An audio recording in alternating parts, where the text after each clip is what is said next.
Kamusta, Dorama na Auta? Maligayang pagdating sa MS Resumen. Sa pagkakataong ito, titikman mo ang isang masarap at kamangha-manghang makalangit at pangkusinang kwento. Gusto mo bang malaman kung ano ang tinutukoy ko? Yuminahon ka.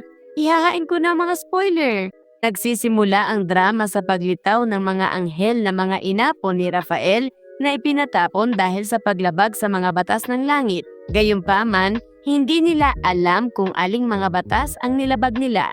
Dumalapag sila sa isang abandonadong restaurant sa planetang Daigdig. Isa sa mga anghel, si Raviel, ay naghagis ng halik at binago ang nakakatakot na restaurant tungo sa isang bago.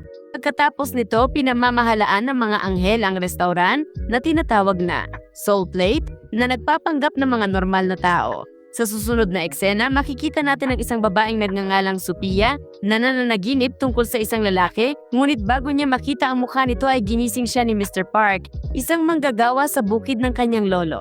Ang lolo ni Sophia, ibig sabihin si Mr. Yung, ay may-ari ng isang bukid kung saan sila naghahatid ng mga produkto sa iba't ibang restaurant. Samantala, sa Soul Plate, tila nag-aalala ang mga anghel dahil wala silang natatanggap na anumang order. Gayunpaman, makalipas ang ilang sandali ay may lumitaw na abiso sa screen na nagpapaalam sa kanila na may isang nobyo na malapit ng iwan sa loob ng 52 minuto. Hindi ko akalaing iyon ang order na hinihintay nila pero sige na nga. Sa sandaling iyon, dumating si Sophia sa restaurant upang maghatid ng isang order na tinanggap ni Muriel, isa sa mga anghel na umibig sa kanya sa unang tingin. Kasabay nito, nakita ni Raviel ang relikaryo sa leeg ni Sophia at lumapit siya rito upang tingnan niyon ng mas mabuti, dahilan para mabigla si Sophia at isipin kung siya ba ang lalaking nasa kanyang panaginip. Tinanong niya siya kung bakit nasa kanya ang relikaryo at sumagot siya na pag-aari iyon ng kanyang lolo. Dahil dito, nagkaroon ng isang pagbubunyag kung saan makikitang nasa ospital si Mr. Yung at si Sophia ay binabasa ang mensaheng isinulat ng kanyang lolo sa kanyang talaarawan kung saan ipinagkakatiwala nito sa kanya ang paghahatid ng pinakamagagandang produkto sa Soul Plate bawat linggo. Balik sa kasalukuyan, nagpakilala si Sophia sa lahat, ngunit lumayo si Raviel at hindi siya pinansin. Paglabas ng restaurant, iniisip ni Sophia ang dahilan kung bakit nakikipagnegosyo ang kanyang lolo sa restaurant na iyon. Dahil iniisip niyang mayayaman ang mga lalaki at pinapatakbo lamang ang restaurant upang magpalipas ng oras na sinagot ni Raviel na hindi iyon totoo. Ikinagulat niya ito dahil bigla itong sumulpot, dahilan para bawiin niya ang kanyang sinabi at isipin kung paano nito nabasa ang kanyang isip. Nang maglaon, habang nagmamaneho si Sophia pabalik sa bukid, nakita niya ang isang sasakyang paparating sa kabilang direksyon na halos makabanggaan niya.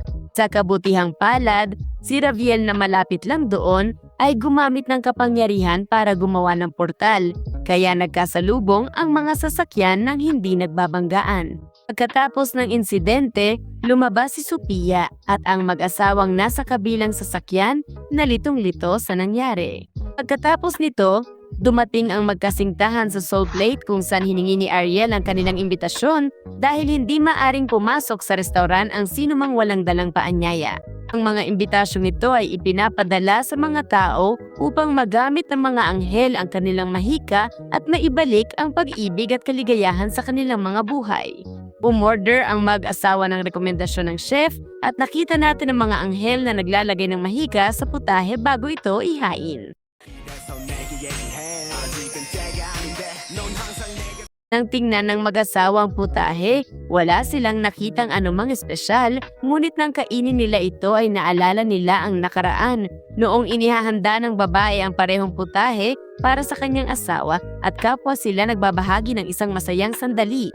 Pagkatapos nito, humingi ng tawad ang dalawa at muling nabuhay ang kanilang pag-ibig. Oh, ito siguro ang nobyong iiwan sana. Mabuti na lang at hindi nangyari.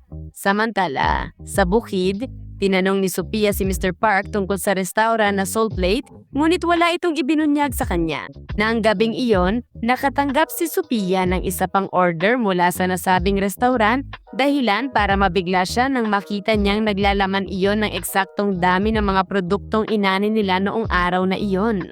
Katapos ng pangyayaring iyon, naisip niyang tanggalin ang kanyang kwintas para hindi na mapanaginipan ng lalaki, kaya tuluyan niya itong inalis. Kinabukasan, habang nagmamaneho siya papunta sa restaurant dala ang order, huminto ang kotse mismo sa harap ng mahiwagang portal ng nakaraang araw at nang madaanan niya iyon, nagising si Sophia sa Salt Lake. Tinalhan siya ng mga anghel ng kanyang paboritong putahe at tinanong niya si Muriel kung siya ba ang gumawa nito at nagsinungaling siya at sinabing oo. Gayunpaman, nagsimulang mangati ang kanyang katawan dahil sa kasinungalingan. Pagkatapos, lumapit si Raviel kay Sophia at isinuot muli sa kanya ang relikaryo. Sa susunod na eksena, may lumitaw na isang babae sa restaurant na ayaw alagaan ang kanyang inang nasa ospital. Umorder siya ng pinakamasarap na pagkain at inihanda ito ng mga anghel gaya ng niluluto ng kanyang ina. Sa sandaling kainin niya ito, naalala ng babae ang nakaraan noong inalagaan siya ng kanyang ina sa pagsilang ng kanyang anak at nagkaroon siya ng isang pangitain kung saan nakaupo ang kanyang ina sa tapat mismo niya at sinasabi rito na hindi siya dapat umiyak o malungkot kailanman sa kanyang buhay at humingi ng tawad ang babae sa pagiging masamang anak at napagtanto ang kanyang pagkakamali. Sa mismong sandaling iyon ay nakatanggap siya ng isang tawag sa telepono mula sa ospital kung saan ipinaalam sa kanya. Nakakamatay lamang ng kanyang ina. Noong una ay hindi ito pinaniwalaan ng babae dahil kausapan niya ito. Ngunit nang linggunin niya ang kanyang ina, wala na ito roon. Hinahanap niya ito sa buong restaurant, ngunit ipinaalam sa kanya ng isa sa mga anghel na nag-iisa siya sa buong panahong iyon. Nang marinig ito, napagtanto ng babae na espiritu iyon ng kanyang ina at tumakbo siya patungo sa ospital. Pagkaalis niya, nagpasya si Muriel na kainin ang mga tira, ngunit pinigilan siya ni Raviel sa pagsasabing bawal itong kainin dahil ginawa iyon para sa isang partikular na tao. Pagkatapos nyon, naghanda ng pagkain ng mga anghel para sa kanilang sarili na unang tinikman ni Raviel. Maya-maya, dumating si Sophia sa kainan at sinabing na panaginipan niya ito at naniniwalang nagkakilala na sila noon. Bilang tugon, hinawakan ni Raviel ang kanyang noo, dahilan para mawala ng malay si Sophia at magpakitang naguguluhan sa kanyang kotse. Pagkatapos ng pangyayaring ito, isang matandang lalaki naman ang dumating sa Salt Lake at humingi ng pinakamahal na putahe para sa kanyang panauhin. Sa sandaling iyon, isang binatang nagngangalang Joe Chan ang dumating sa restaurant. Nang makita siya, ipinahayag ng matandang lalaki ang kanyang pasasalamat dahil ibinigay ni Joe Chan ang kanyang bato upang mailigtas ang buhay ng kanyang anak na babae. At sumagot si Joe Chan na binayaran lamang niya ang kabaitan nito na ikinagulat ng matandang lalaki. At ipinaalala ni Joe Chan sa kanya ang isang panahon sa nakaraan kung kailan nagnakaw siya ng isang pakete ng sopas na manok para sa kanyang inang may sakit at nahuli siya ng may-ari. Sa sandaling iyon, tinulungan siya ng matandang lalaki sa pamamagitan ng pagbabayad sa pakete ng sopas at iyon ang dahilan kung bakit nagpapasalamat siya rito dahil ang huling hiling ng kanyang ina ay makakain ng sopas na manok at matapos niya iyong makain ay namatay ito.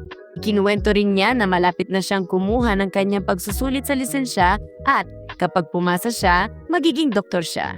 Tuwang-tuwa ang matandang lalaki nang marinig ang lahat ng iyon at inanyayahan siya ni Joe Chan na kumain ng kaunting sopas na manok na hindi pa nito natitikman mula nang mamatay ang kanyang ina. Maya-maya, ipinagdiriwang ng mga anghel ang kanilang mga huling sandali sa daigdig dahil malapit na silang bumalik sa langit. Habang ginagawa nila iyon, lumitaw si Raviel sa panaginip ni Sophia. Pagkaraan, sa susunod na tagpo, makikita natin ang estudyanteng si Sujin na pumasok sa kafe para makipagkita.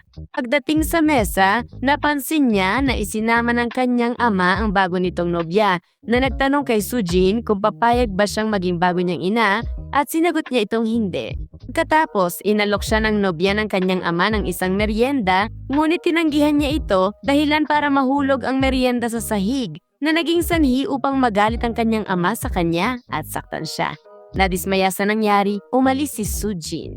Kanyang ama na nagsisi sa kanyang naging reaksyon ay sinubukang tawagan siya, ngunit hindi siya narinig nito.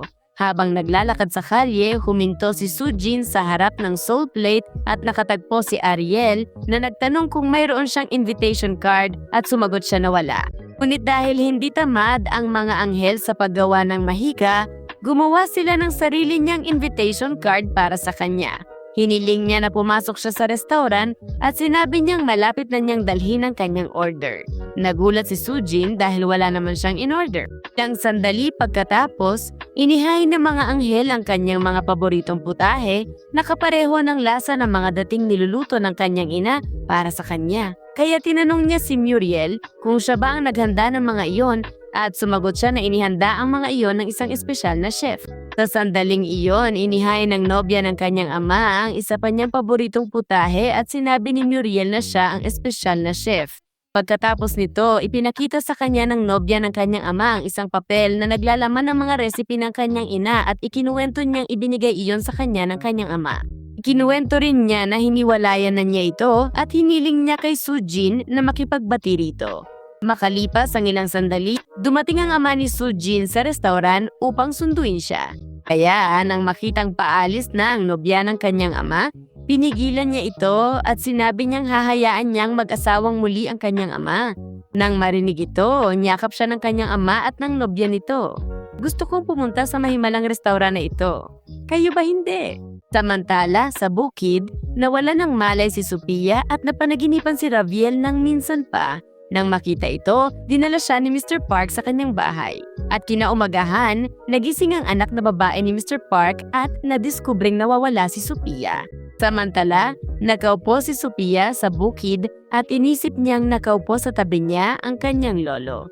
Ikinuwento ni Mr. Jung sa kanya na si Sophia ay kabilang sa mga anghel na ipinatapon mula sa langit at dumarating sa daigdig sa inyong tao at bilang resulta, nakararamdam siya tulad nila. Ikinuwento rin niya na isa siyang anghel noon bago siya umibig sa isang tao na siyang lola ni Sophia at dahil sa kanya ay pinili niyang manatili sa daigdig. Naniniwala siya na namatay ang mga magulang ni Sophia dahil sa kanyang mga kasalanan at na dahil doon ay nakikita niya ang mga anghel. Noon pa man ay nakikita na ni Sophia si Raviel at dati pa silang naglalaro sa nakaraan.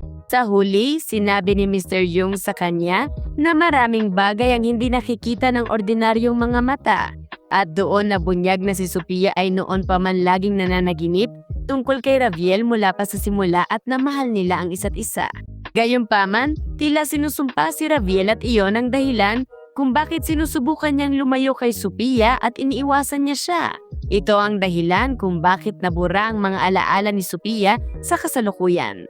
Lalong nagiging mas kawili-wili ang kwentong ito. Samantala, sa Soul Plate, hinihintay ng mga anghel ang kanilang huling kliyente dahil huling araw na nila sa daigdig. Ilang sandali pagkatapos, dumating si Sophia at sa sandaling makita siya ni Raviel ay lumayo ito, ngunit tumakbo siya papunta rito at niyakap niya ito mula sa likuran na ikinagulat ng lahat. Agad siyang itinulak ni Raviel at tinanong kung ano ang ginagawa niya at sumagot siya na kamukhang-kamukha nito ang kanyang ex. Oo, napakakaswal talagang yakapin ng mga tao kung saan-saan habang sinasabing kamukha ito ng ex mo.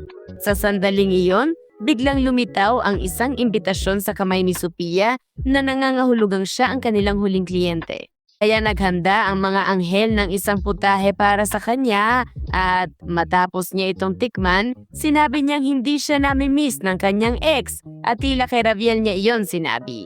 Pagkatapos, kinabukasan, makikita natin si Sophia na binubuksan ng restaurant na nagpapahiwatig na siya ang namamahala. Maya-maya, dumating ang kanyang unang kliyente at walang iba ito kundi si Raviel mismo. Pagkakita sa kanya, nananatiling positibo si Sophia na balang araw ay magkakatuluyan din sila. Dito nagtatapos ang drama. Pero sandali, buhay ba si Sophia? Patay na ba siya? Isa ba siyang anghel? Ano nga ba?